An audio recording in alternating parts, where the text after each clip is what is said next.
अपनी जान तो उन्होंने पेश कर दी, अपनी जान तो उन्होंने कुर्बान कर दी अल्लाह ताला की राह में, लेकिन बहुत से इंसानों को, बहुत से नमाजियों को उन्होंने बचा लिया। तो उन्होंने अपनी नमाज को तोड़ा और उन्होंने बाकी नमाजियों की जान बचाई और उस खुदकुश बम्बार को, उस दहशतगर्द को दबोच दिया। तो इसकी और बहुत से लोगों की जानें बच गई। तो एक बड़ा फरीजा अंजाम दिया, एक बड़ी शुजात का काम किया उन्होंने, एक जमा मर्दी का काम उन्होंने किया, एक मुजाहरा। शहीद ओन अब्बास के लिए 1 करोड़ रुपए का ऐलान भी किया गया, बड़ा कारनामा था। इसलिए उन्हें तमग़े शुजात दिए जाने दिन होने जा रहा है, क्योंकि यौम जुमा को मुल्क गिर एहतजाज का ऐलान किया गया है। जाफरिया ने यह फैसला किया है कि इस्लामाबाद में एक ही जगह पर मरकजी जुमा जो है वो अदा किया जाएगा और उसके बाद एहतजाज रिकॉर्ड करवाया जाएगा सानिया तरलाई कलां के खिलाफ, और दहशतगर्दी के खिलाफ जो है वो एक भरपूर और तवाना आवाज जो है वो उठाई। मुस्तकबिल में इस तरह के वाकयात को किस तरह से रोका जाए, ये वाकया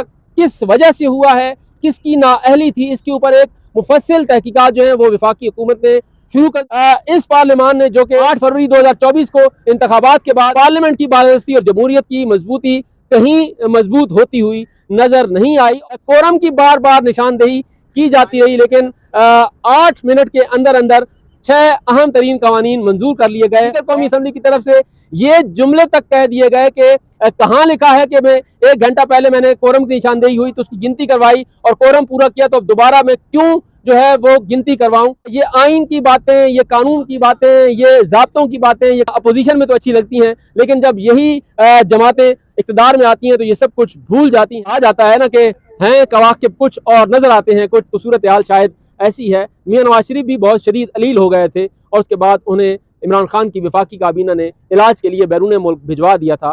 तारीख अपने आप को दोहराती है, तो कहीं पाकिस्तान की सियासी तारीख भी तो एक मरतबा फिर अपने आप को दोहराने तो नहीं जा रही।